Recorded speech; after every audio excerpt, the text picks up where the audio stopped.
Kwarsi police ने लुटेरी दुल्हन gang का किया पर्दाफाश। लूटी गई नकदी, आभूषण सहित 7 गिरफ्तार। अलीगढ़ की थाना क्वारसी पुलिस टीम ने शादी कर घरों को लूटने वाली लुटेरी दुल्हन गैंग का पर्दाफाश किया है।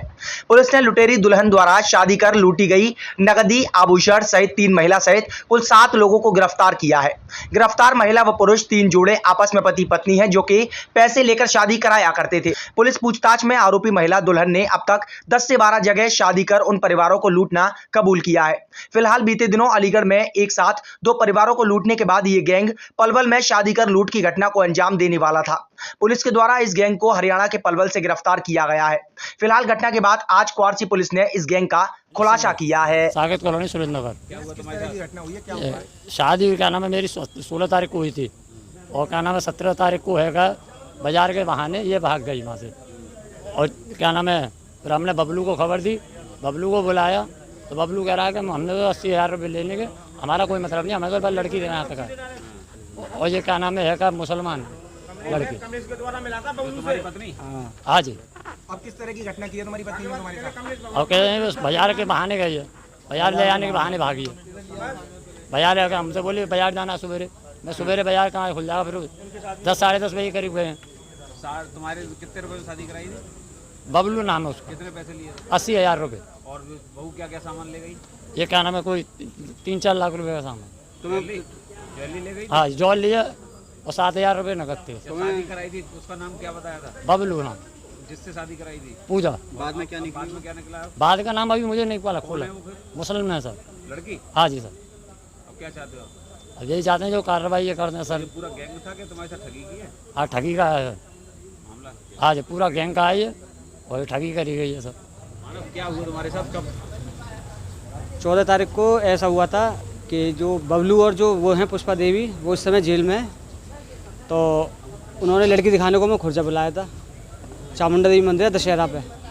वहाँ पे आके लड़की दिखाई, लड़की दिखाने के बाद तुरंत ही उन्होंने शादी करवा दी। बोले हमने कि लड़की का घर देखना है, तो वही लड़की का घर आप शादी के बाद देख लीजिएगा कल। तो लड़की विदा होकर घर आई है, घर आके 2 दिन घर पर रही है। फिर तीसरे दिन बोली है वो कि हमारे यहाँ रिवाज है 1 दिन घर जाने का। तो उनके भैया भाभी आ रहे थे सुबह, वो नहीं आए सुबह उन्हें बुलाने विदा करने के लिए। वो आए हैं फिर रात को 10 बजे। रात को 10 बजे उनसे मम्मी पापा ने खूब मना करे कि भी रात को नहीं भेजेंगे, मगर वो किसी ना किसी तरह ज़बरदस्ती करके ले गए उसे। अगले दिन सुबह जब उनसे कही है कि मतलब हाँ फ़ोन किया है, तो उन्होंने कि हमारे भैया आ रहे हैं प्रदीप जो अंदर हैं। प्रदीप ने यूँ कही है कि मैं आ रहा हूँ, मेरे संग आप वहाँ खुर्जा आ जाना और विदा करा के ले जाना नेहा को। उसके बाद आधे घंटा उनका मोबाइल बंद, सबके मोबाइल बंद, इनकी भाभी का, भैया का, एक और भाई है उसका, सबके मोबाइल बंद। फिर पता चला है कि इसकी शादी हुई थी 16 तारीख को। ये कौन है तुम्हारी साथी? ये हमारी गली के पीछे रहते हैं बिल्कुल। अच्छा। इसकी शादी हुई है 16 तारीख को। 16 तारीख को ये मार्केट ले गया अपनी पत्नी को, वहाँ से वो रास्ते में भाग गई अचल पैसे। फिर जब हमने ढूंढा उन दोनों को, सबके मोबाइल स्विच ऑफ, क्योंकि सब एक ही थे, बिचौलिया वगैरह और भाई बहन भी सब एक ही थे। इसकी को मौसी की लड़की बताई गई थी कि ये मतलब मेरी वाइफ की, जो इसकी वाइफ थी वो मौसी की लड़की है। तुम लड़की देखने गए तो लड़की हाँ। देखने के बाद फौरन शादी कर ली, तब शक नहीं हुआ तुम्हें? नहीं, शक हुआ था, उससे कही भी थी, मगर वहाँ पे जो बिचौलिए थे उन्होंने कही थी कि हमारी जिम्मेदारी है पूरी। तब तुम्हारा कुछ सामान भी लेगी दोनों का? हाँ, ज्वेलरी थी, 80,000 रुपये लिए गए थे हमसे पहले। आप किसने लिए ये बबलू जो इस समय है, पुष्पा देवी और बबलू। इन्होंने के लिए थे? हाँ। और दोनों के यहाँ से सामान जेवरात लिए? हाँ, दोनों के यहाँ से। आपको ये जानकारी कैसे हुई कि ये लोग इस तरह का कहेंगे? इस तरह गए जब क्या कहते हैं, जब ये भाग गए हैं तो बबलू और पुष्पा को बुलाया गया। फिर उन्होंने हमें एक मालवीय पुस्तकालय की जगह बताई थी कि वहाँ पे ये वहाँ सारी जानकारी, मतलब प्रदीप का वहाँ उठना बैठना काफ़ी था 1.5-2 साल से। हम फिर अगले दिन मालवीय पुस्तकालय गए, वहाँ हमने जानकारी ली है, तो वहाँ हमें मालूम पड़ा कि ऐसी फ्रॉड शादी कराता है और लड़कियों को भगाता है। अब कितने लोग पकड़े मालूम है तुम्हें? ये 7 और 2 9 जने पकड़े गए हैं, 7 रात पकड़े गए हैं। लेडीज कितनी? लेडीज़ हैं इसमें 4। तो ये लोग आपस में रिश्तेदार हैं क्या? हाँ, सब मौसी के और भाई बहन सब ऐसे बने हुए हैं ये। और वो दोनों लड़कियां दोनों मोमडन थी। वो क्या, उनका क्या रोल था? जो जिनसे शादी हुई थी हमारी, वो मुस्लिम थी? हाँ दोनों मुस्लिम हैं। 2024 को थाना क्वारसी क्षेत्र में हमें एक सूचना मिली थी कि एक नवविवाहित दुल्हन अपने ही घर से कुछ जेवरात और आभूषण लेके और फरार हो गई है।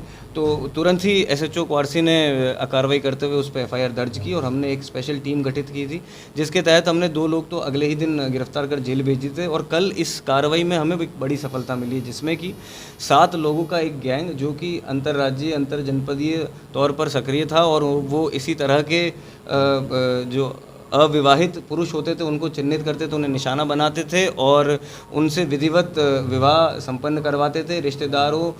कभी रिश्तेदार बनते थे, कभी बिचौलिया बनते थे और जहां नकदी और जहां आभूषण, जहां जेवरात जो मिल जाए वो सब लेके और फरार हो जाते थे। ये अलग अलग नामों का, अलग अलग फर्जी आधार कार्ड, पहचान पत्र और अपने मोबाइल नंबर बार बार बदल के इस तरह के फ्रॉड को अंजाम देते थे। और कल क्वारसी पुलिस ने अथक प्रयासों और अपनी सक्रियता की वजह से इस पूरे गैंग का पर्दाफाश किया है और काफ़ी इसमें रिकवरी। क्या ये अंतर्राज्यीय गैंग है, इनसे क्या बरामद हुआ है? जी, जो इंटरोगेशन में जो हमें अभी तथ्य सामने आया उसमें इन्होंने इस तरह की 10 से 12 घटनाएं कम से कम की हैं, जिसके लिंक राजस्थान तक, मेरठ और हापुड़ इत्यादि अनेक जनपद एवं दूसरे राज्यों तक भी इनके लिंक फैले हुए हैं। हालांकि ये सब अभी जांच का विषय और ये सब वेरीफाई अभी किया जाना बाकी है। और रिकवरी की अगर बात की जाए तो इनसे कई अदद पीली धातु की तरह दिखने वाले गले की चेन, अंगूठियाँ, बिछियाँ, झुमकियाँ और शादी में प्रयुक्त होने वाला मंगलसूत्र इत्यादि एवं नकद और कई अदद मोबाइल और फर्जी पहचान पत्र बरामद हुए। आरोप यह है कि 80-80 हज़ार रुपये लेके इनकी शादी की गई थी, बस सही है? ये बिचौलियों के बीच में इनका अरेंजमेंट रहता था और ये कुछ पैसे दे के बिचौलियाँ दोनों ही तरफ से पैसे ले के और इनकी शादी करवाते थे। और ये पूरे ही गैंग मेंबर उस शादी में जो भी उन्हें जेवरात, आभूषण या जो भी इत्यादि प्राप्त होते थे वो सब ही का बंटवारा आपस में करके और अपना इसी तरह से फ्रॉड को जारी छुपाने की भी बात की गई है कुछ? क्या चीज़? जब शादी हुई थी, नाम पूजा बताया था। हाँ, ये जो मैंने जैसा आपको बताया कि अनेक अपने आधार कार्ड, पहचान पत्र बदल के अनेक नामों से, अलग अलग मोबाइल नंबरों से ये लोग अपनी पहचान बनाते थे और एवं छुपाते थे और एक नई शादी और एक नई पहचान इनकी हमेशा सामने आती थी। नहीं, ये तो अभी जांच का विषय, ये अभी हम लोग पूरी तरह से कंफर्म नहीं कर पाए हैं। जैसे कि मैंने इंटरोगेशन में बताया कि 10 से 12 टोटल मिला के शादियाँ करने की बात तो इन्होंने अभी तक कबूली है। हालांकि इसे भी हमें वेरीफाई करवाना होगा और ये सभी विवेचना में आगे प्रकाश में आएगा और आप लोगों को अवगत करवाया जाएगा।